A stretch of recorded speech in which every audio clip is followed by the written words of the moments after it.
Graça e paz. Estamos hoje no Evangelho de Mateus, capítulo 26, a partir do verso 36. Tudo aquilo que está na Bíblia serve para aprendermos. Aprender aquilo que não devemos fazer com os erros e pecados de tantos personagens e aprender o que nós temos que fazer através das instruções do próprio Deus e hoje a instrução que Cristo Jesus vai nos dar. Jesus está passando, se não o pior tempo, um dos piores tempos dele aqui na terra.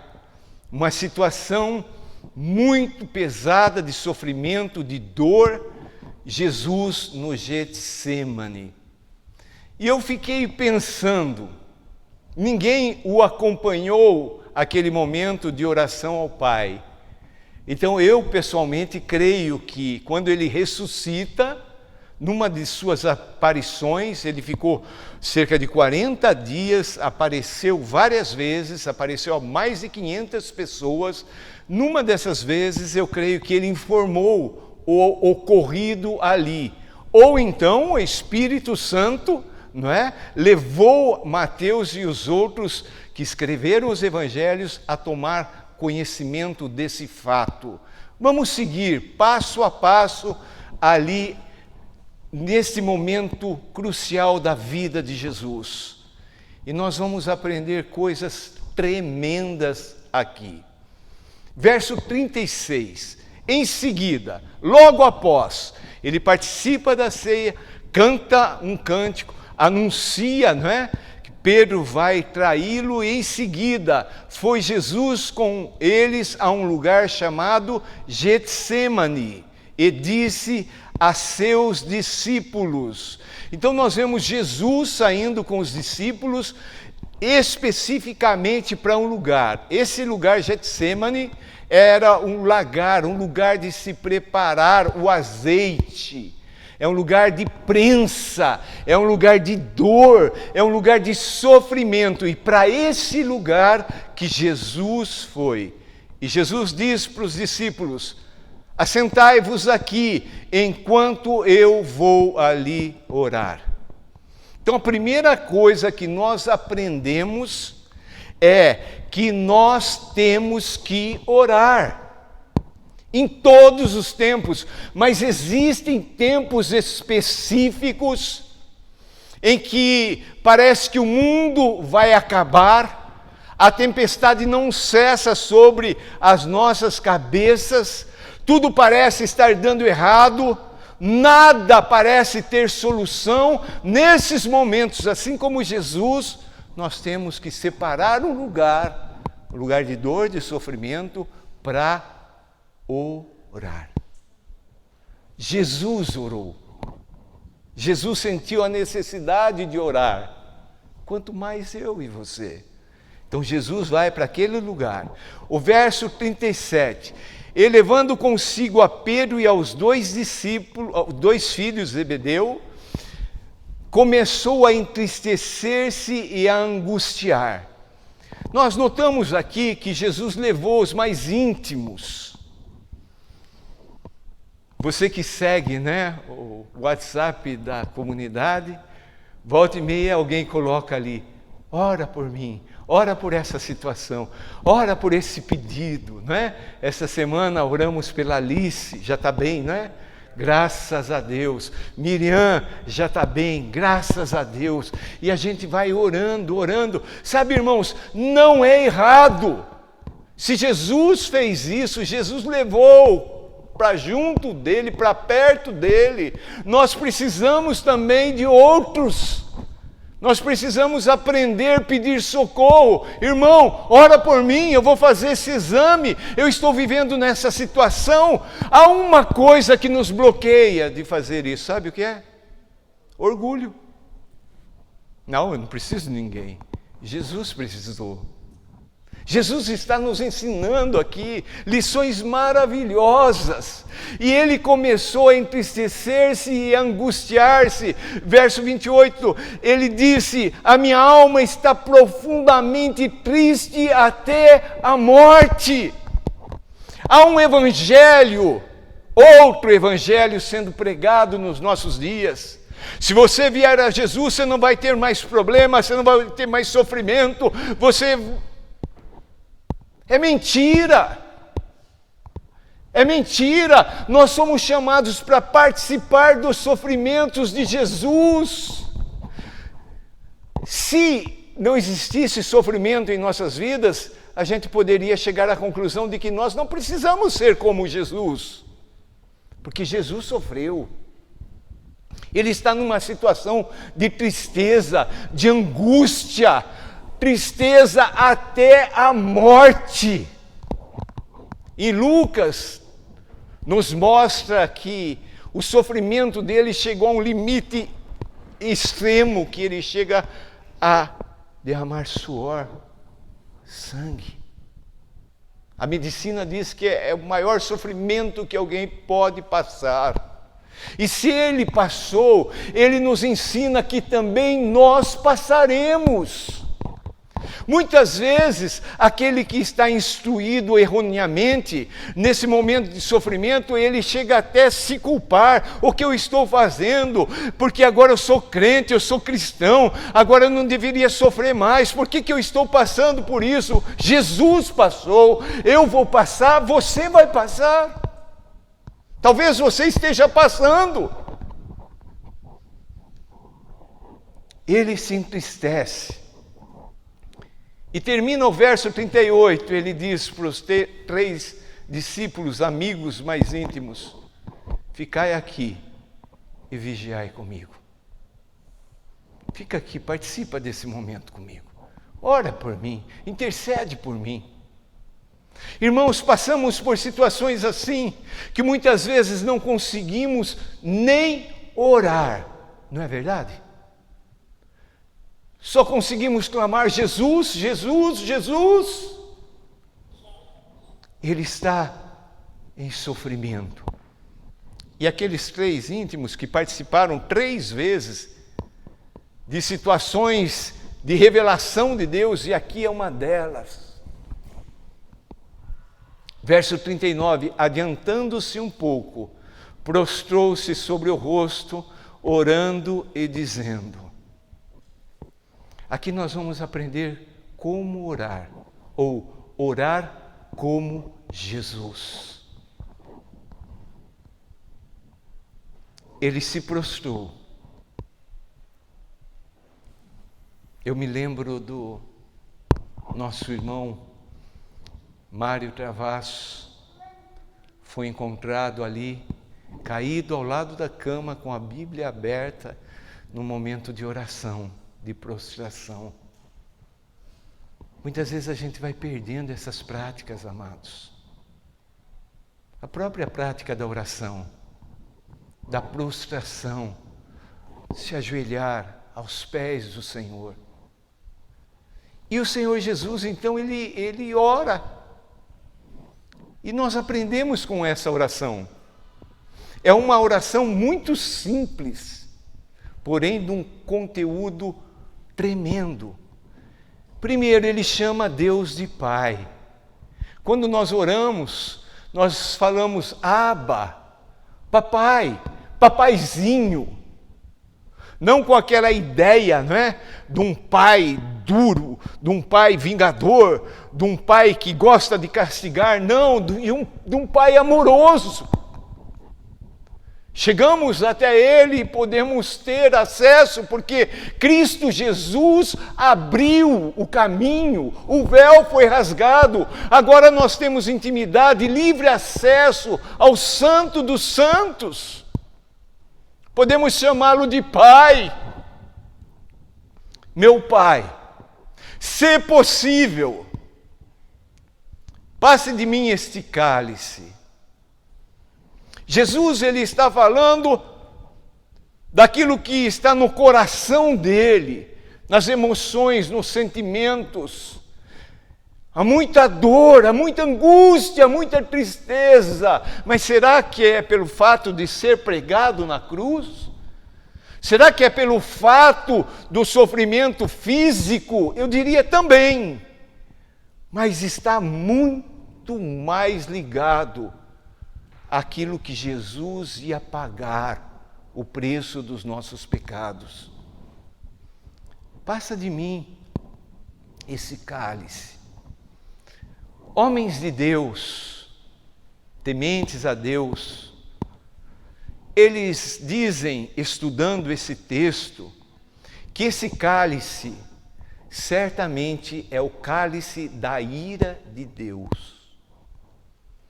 Até aqui, todos os anos, os sacerdotes, o sumo sacerdote, todo o povo tinha que sacrificar um cordeiro sem defeito para aplacar o quê? A ira de Deus. Queridos, Deus fica irado, Deus fica bravo. Eu fico imaginando Deus olhando a situação deste mundo. Eu fico imaginando ontem lá no Rio de Janeiro, não sei quantas mil pessoas para ver uma endemoniada, uma prostituta. Eu fico pensando, onde estão os católicos do Brasil? Porque ela se coloca como Madonna no lugar de Maria. Eu fico imaginando como Deus vê tudo isso. Lá na minha cidade, esses dias atrás, um padrasto matou o enteado de 12 anos. Foi um abalo na cidade. Mas isso está acontecendo. Eu fico imaginando como Deus se sente ao ver diariamente fetos sendo assassinados nos ventres das mães. A gente clama por misericórdia. Houve uma época que no Brasil se tornou comum a gente dizer: o Brasil é de Jesus. O Brasil não é de Jesus. O Brasil está entregue nas mãos do diabo. O diabo está pintando e bordando na nossa nação.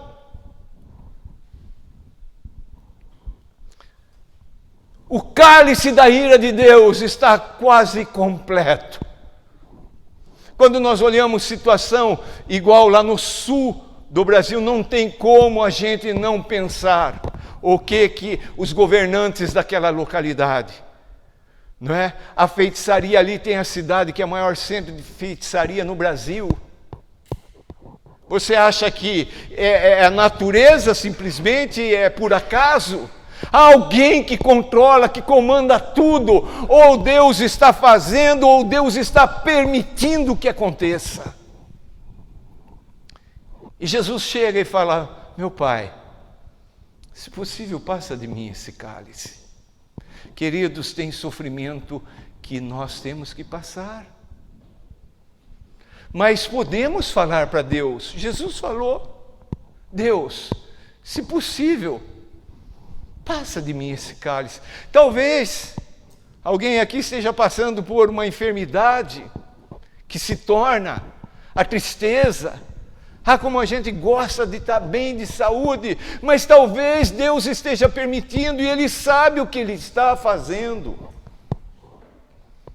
Ele está vendo como está o nosso coração. Ali no deserto, acabamos de ler, novamente a história. E ali em Deuteronômio fala que Deus estava provando aquele povo. Nós estamos aqui como se estivéssemos numa grande prova. E o resultado dessa prova é a vida eterna ou o castigo eterno. A maneira como reagimos. Existem sim enfermidades que vêm por causa do nosso pecado, e aí a gente confessa. Mas existem enfermidades, existem problemas, situações que nós fazemos como Jesus. Deus, se é possível, Deus, tira de mim esse sofrimento, essa dor, essa amargura, essa tristeza. Não é? Se é um relacionamento conjugal e você não aguenta mais, fala para Deus. Há uma maneira sim de ter separação. Fala para Ele, ou me mata ou mata o meu cônjuge. É a única maneira. Mas tem gente que está sofrendo no casamento. Tem gente que nunca se acertou. Eu posso falar para Deus? Pode. Alguém aqui só levanta o dedinho. Já pediu para Deus matar alguém? Acho que só eu. Deus, não aguento mais essa situação. Deus, tira, Deus. Se possível. Eu gosto dessa palavra, se possível. É possível, Deus? É possível, Senhor, o Senhor tirar hoje ainda todos os processos contra a igreja? Se é possível, Senhor. Mas aí ele não para aí a oração. Ele continua. Todavia, porém, entretanto, não seja como eu quero, e sim como tu queres. Será que entendemos isso, amados? Não é a minha vontade, é a vontade de Deus. Eu posso pedir? Posso! Deus está pedindo, você pode pedir o que você quiser. Mas vamos fazer como Jesus. No final a gente fala, Senhor, mas seja feita a tua vontade. Porque Ele sabe do total. Nós só conhecemos as partes, muitas vezes nem as partes. Nós só conhecemos a circunstância ali. Deus sabe o passado, o presente e Deus sabe o futuro. Você sabia que toda a história da humanidade Deus já sabe? Você sabia que Deus sabe o que você está vivendo hoje, o que você viveu ontem, e Deus é o único que sabe o que você vai viver amanhã, depois de amanhã. E Ele está no controle. E a vontade dele é boa, agradável e perfeita. Então, quando orarmos, vamos falar para Ele, Deus, se for possível, Deus. Porém, todavia, seja aquilo que o Senhor quer. Dá força, né? Muitas vezes a gente fala, então dá força. Deus, Ele não vai deixar a gente passar por situação, circunstância que a gente não consiga vencer e sobreviver. Ele não vai pôr um fardo maior do que aquele que a gente possa carregar. Verso 40. E voltando-se para os discípulos, achou-os dormindo. Não é? Queridos, não vamos pensar nos discípulos, vamos pensar na gente. Voltando para os discípulos, achou-os dormindo. E é interessante que ele vai e fala com Pedro, e disse a Pedro. Por que será? Porque Pedro, ele, naturalmente ali, ele era um líder entre todos. E Pedro havia dito que ia morrer com Jesus e que Jesus estava errado e que não ia matar Jesus e toda aquela coisa. Então Jesus vai e fala a Pedro. Eu creio que Jesus está falando ao Sidney, Jesus está falando a cada um de nós. Jesus está falando a Eloy, Jesus está falando conosco. E o que ele fala? Então, nenhuma hora pudesse vós vigiar comigo. Queridos, quando a gente lê aqui a Bíblia, parece que está acontecendo rapidamente as coisas, né? Muitas vezes tem um versículo que fala da primeira vinda e fala da segunda vinda, mas quando a gente lê parece que tudo está acontecendo no mesmo tempo. E não. Aqui, quanto tempo Jesus ficou em oração? Quanto tempo você acha que Jesus ficou em oração aqui? 1 hora, no mínimo, né? Ele chega lá para a pessoa e falou, nem 1 hora. Fala isso para a pessoa que está ao teu lado, nem 1 hora. Como igreja, nós temos as 24 horas de oração, mas as 24 horas de oração é num total. Cada um fica responsável por 1 hora. Estamos cumprindo? Deus que sabe, né? Ninguém sabe se a gente está lá ou não está. Deus sabe. E se você faz parte dessa igreja, eu queria convidar você a participar desse momento, né? De 1 hora. Nem 1 hora. Queridos, a nossa maior luta a nível de prática espiritual continua sendo oração. É batalha. Para a gente engrenar numa vida de oração, leva tempo. Agora, para parar, é de um dia para o outro, é rapidinho. Você vai deixando, não é assim? Aí tem que começar aquela engrenagem, tudo de volta. Então, Jesus chega ali, eles estavam dormindo. A gente dorme, irmãos. Um momento crucial na vida de Jesus. Eles estavam dormindo. E aí ele aconselha novamente: vigiai e orai, para que não entreis em tentação. Então a maneira que a gente pode vencer a tentação é viver uma vida de oração, estar vigiando o tempo todo.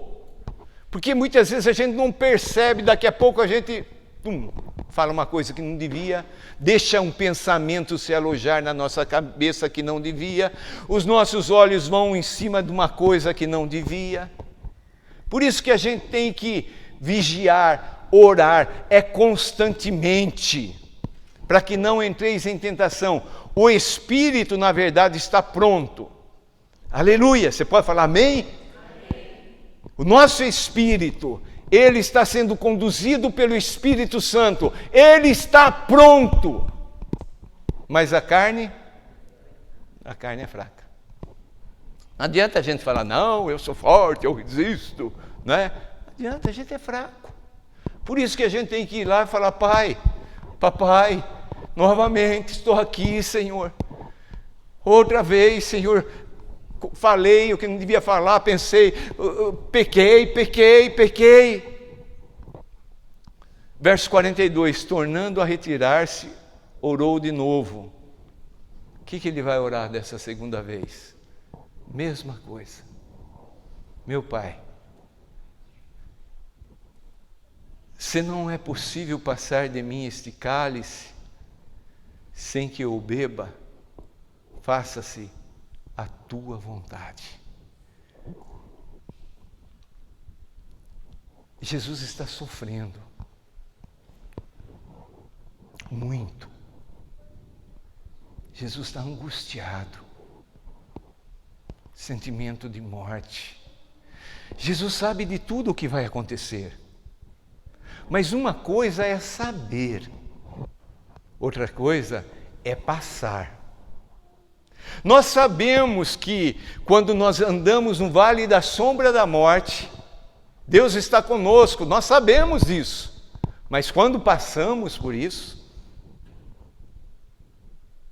nós sabemos que Deus é Jeová Jireh, o nosso Deus provedor, mas quando nós passamos por uma limitação financeira, nós sabemos que o nosso Deus é Jeová Rafa, mas quando nós passamos por uma enfermidade, nós sabemos que o nosso Deus é Jeová Tsidkenu, Ele é a nossa justiça, mas quando nós passamos pela injustiça, a dor, o sofrimento, então nós sabemos, Jesus sabia pelo que ele ia passar, mas esses momentos que antecederam a cruz, ele está em profundo sofrimento, angústia, tristeza e dor. E mais uma vez ele fala, Deus, é possível? Querido, tem coisas que nós oramos uma vez e a resposta vem. Tem coisas que a gente fica, não é? Anos orando pela salvação de alguém, de um parente, anos, não é? E não sabemos quando, acreditamos, cremos, mas Deus, Ele tem o tempo dele. Aí Jesus volta, verso 43, e voltando achou-os outra vez dormindo, porque os seus olhos estavam pesados. Estavam com sono. Você já ficou com sono sem poder dormir? É terrível, não é? É horrível, dá vontade e não pode. Né? O pessoal gosta de viajar, né? A gente pega o avião, tem aqueles que sobem no avião, não sei porque gostam do avião. Antes do avião sair já está dormindo. E a gente que é grande, a gente não cabe naquele banco. O joelho fica batendo no banco da frente. Ainda muitas vezes vem um desnorteado lá e pega e tum. Aí você fica assim, encolhido, né? E eu não consigo dormir. E vai dando aquela sono, aquele cansaço. Aí uma vez falaram para mim, toma metade de um Dormonide, de um remedinho para dormir. Eu tomei, piorou, eu não dormia, e aí você estava com sono. Mas não é o caso desses daqui, eles dormiram. Não é? Uma hora crucial dessa, chegou lá, estava dormindo. Queridos, nós não vemos aqui Jesus bravo, reprovando, dando bronca. Mas vemos Jesus dando uma pincelada ali, não é? Estavam dormindo. Verso 44, deixando-os novamente, foi orar pela terceira vez. E o que ele orou? A mesma coisa. Repetindo as mesmas palavras. Se é possível, passa de mim esse cálice. O que você tem vivido nesses dias? Qual é a dor? Qual é o sofrimento? Qual é a angústia? Qual é a tristeza? Você já apresentou a Deus? Você tem deixado nas mãos de Deus, confiado em Deus? Depois da terceira vez, ele voltou para os discípulos e lhes disse: ainda dormis e repousais? Estavam dormindo ainda. Eis que é chegada a hora e o Filho do Homem está sendo entregue nas mãos de pecadores. Chegou a hora. Próximo acontecimento, Jesus vai ser preso. Ele sabe de tudo. Levantai-vos, vamos. Eis que o traidor se aproxima. Eu creio que aqui Jesus já está consolado por Deus, pelo Pai. Eu creio que aqui Jesus está totalmente confiante de que esta é a vontade de Deus e que a vontade de Deus vai ser feita. Nós podemos falar tudo para Deus. Podemos abrir o coração para Deus. Nós vivemos em dias, até dentro da igreja, parece que se você confessar para alguém, contar para alguém um problema, uma dificuldade que você está vivendo, parece que você está deixando de ser crente, deixando de ser espiritual. E a gente vê Jesus aqui sem problema nenhum. Você acha que Jesus deixou de acreditar em Deus por passar por essa dor, por esse sofrimento? Não. Muito pelo contrário, ele se aproximou, ele se achegou, ele entregou-se mais e mais nas mãos de Deus. Eu quero fazer algumas perguntas para a gente meditar.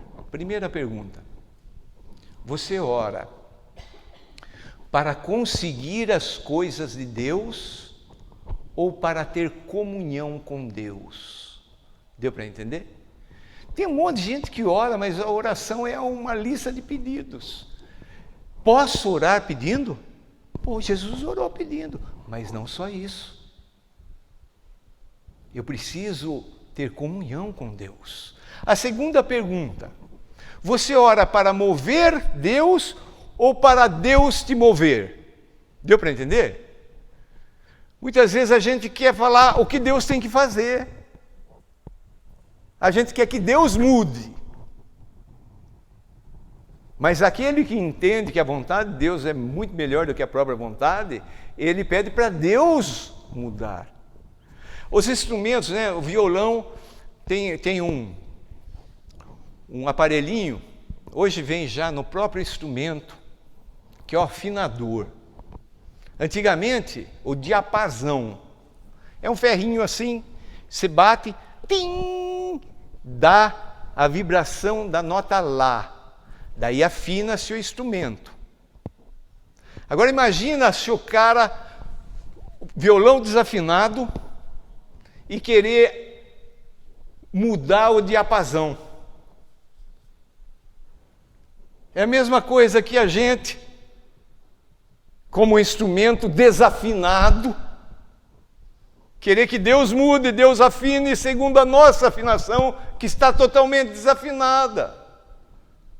Eu tenho que buscar a Deus e falar para Deus: Deus, muda, Senhor, o meu coração.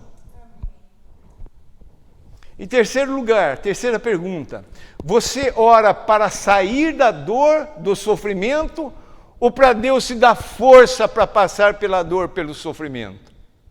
Porque uma vez que Deus revela que é necessário que eu passe por aquele sofrimento, eu vou pedir para Ele, então, dar força para passar. Não é verdade?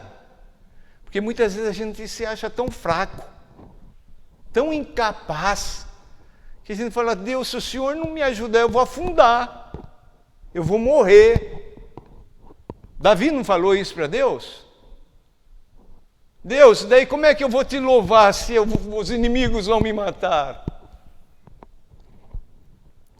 A quarta pergunta: você é transparente nas suas orações? Fala tudo para Deus? Alguém já falou para Deus, num período de oração: Deus, eu não estou com vontade de orar? Não é? Tem que falar tudo. Deus, eu não estou bem. Deus, eu estou passando pelo deserto. Deus, a minha alma...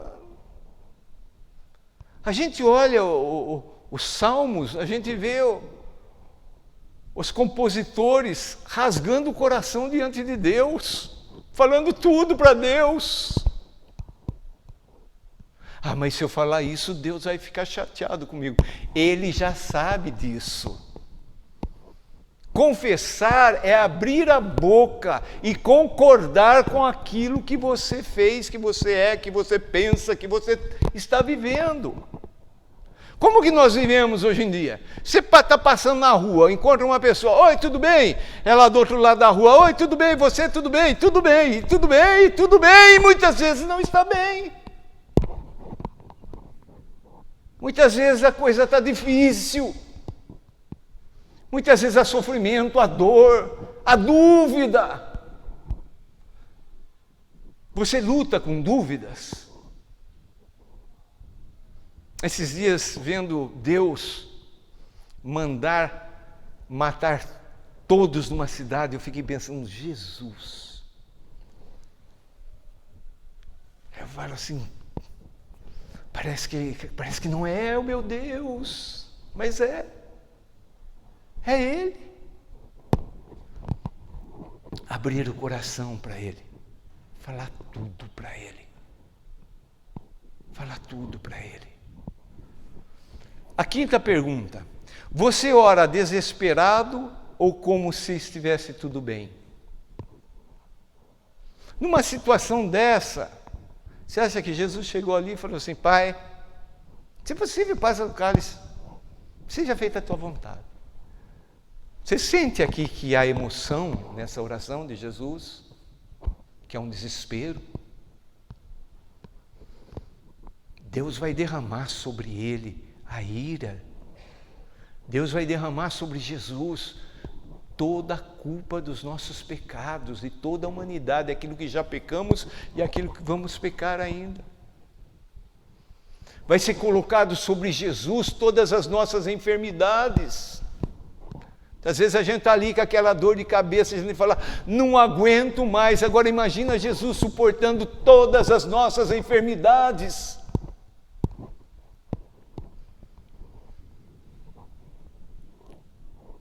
Muitas vezes nós ficamos peritos em fingir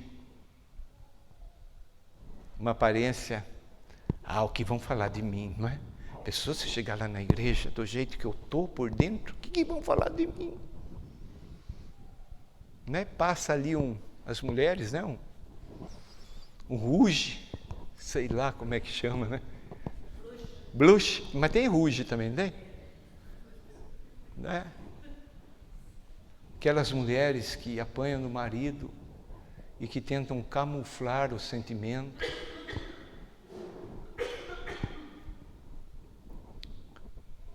Vamos chegar até Deus desesperados, amados.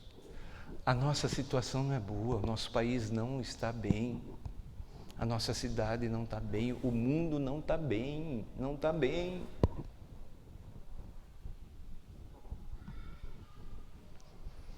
A sexta pergunta: você ora com fé ou incredulidade? Você acredita? Aquilo que você ora, você acredita? Ou, né? Muitos até usam, né? Mas seja feita a tua vontade, Senhor, até para disfarçar a incredulidade. Acha que Deus não vai responder, acha que não vai dar certo, aí fala assim, então joga a culpa para Deus. E Deus muitas vezes está esperando em nós aquilo que agrada o coração. Fé. Orar com fé. Quando a gente ora pelo enfermo, a gente crê que ele vai ser curado. A sétima pergunta: você pede oração, ajuda para os outros? Tem umas pessoas aqui que eu nem vou olhar porque eu sei que pede, né? Tem umas que pede para o vizinho, pede para o primo de São Paulo. Você tem pedido ajuda? Eu não sou de escrever, eu nem sei pôr aquela mãozinha assim, mas quando eu vejo ali, eu oro. Porque muitas vezes, amados, não é? A gente como pastor, no final de culto, vem pessoa pedir oração, e eu tomo muito cuidado, porque a gente fala, né? Não, pode deixar que eu oro. Quantos aqui já recebeu um pedido de oração e acabou esquecendo? Temos que orar, temos que pedir ajuda. Temos que abrir o coração. Temos vivido esses dias de visitações aqui na chácara, não é? Alguns pastores de fora têm vindo, têm passado, e eu vou conversando, quando dá uma brecha eu conto toda a situação que a gente vive, pedindo ajuda, pedindo socorro, pedindo oração. Em oitavo lugar, você ora para ouvir e aceitar a vontade de Deus? Né? Muitas vezes a gente ora, não é? E fica e Deus querendo falar com a gente, e Deus querendo dar uma direção, e Deus querendo dar uma resposta, e quando Deus pensa assim, eu vou falar agora, a gente fala em nome de Jesus, amém, e não ouve. A oração tem deixado de ser um diálogo e passado a ser um monólogo. A gente fala, mas a gente não ouve a Deus. Queridos, quando estamos lendo a nossa leitura diária, é o momento de ouvir a Deus. Deus fala tantas coisas, não é? Textos que muitas vezes a gente já está acostumado, né? A pregação do domingo passado, por exemplo, o pastor citou o porquê de Jesus fazer. Eu nunca tinha pensado naquilo, que Jesus colocou os discípulos à prova, porque, lembra, o último versículo ali, muitas vezes na pregação a gente até elimina, porque eles não acreditaram no milagre lá dos pães. Aquilo eu falei, Jesus nunca tinha percebido isso.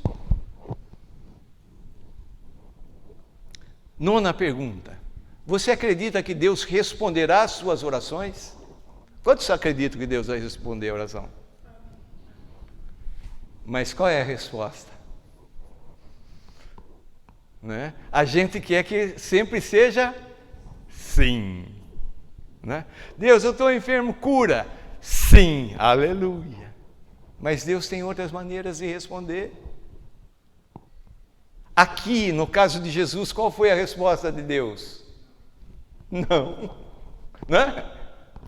Se possível, passa. Deus falou, não, vai ter que passar.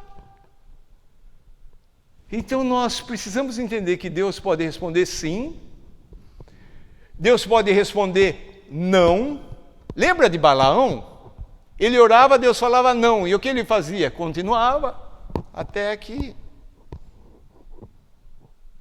Cuidado. Se Deus falar não, não fica insistindo com ele. Deus falou não. Eu lembro que, pequenininho ainda, meu pai fumava e eu cheguei para meu pai e falei, deixa eu fumar. Não. Pai, eu quero fumar. Não. Deixa eu fumar, pai. Não. Eu fiquei enchendo, meu pai falou, vem cá. Tá. Você puxa na boca e engole. Jesus amado. Quase morri. Negócio horrível, e tossia aquele negócio. Mas por quê? Fica ali, né? Fica ali. Então Deus pode responder não. O que a gente vai fazer? Ficar beiçudo? Hoje é meio moda isso, né? A pessoa quer sempre ouvir a resposta que quer. Se não ouve, fica beiçudo. Fica bravo, muda de igreja, e etc, etc, etc. E Deus também pode responder, sabe o quê? Espera. Estou no controle. Espera. E a gente gosta de esperar, né? Como a gente gosta de esperar. A gente chega lá no prédio, vai lá no 6º andar, Dr. Cláudio, aperta uma vez. Não passou 2 segundos, já apertou a segunda vez. A terceira vez, daí já é metralhadora, daí já fica tu. A gente não sabe, a gente não gosta de esperar, mas Deus responde para a gente, espere. Espera. E também tem uma outra maneira de Deus responder. Sim, se. É condicional. Eu vou fazer se você fizer tal coisa. Ele é Deus, Ele sabe.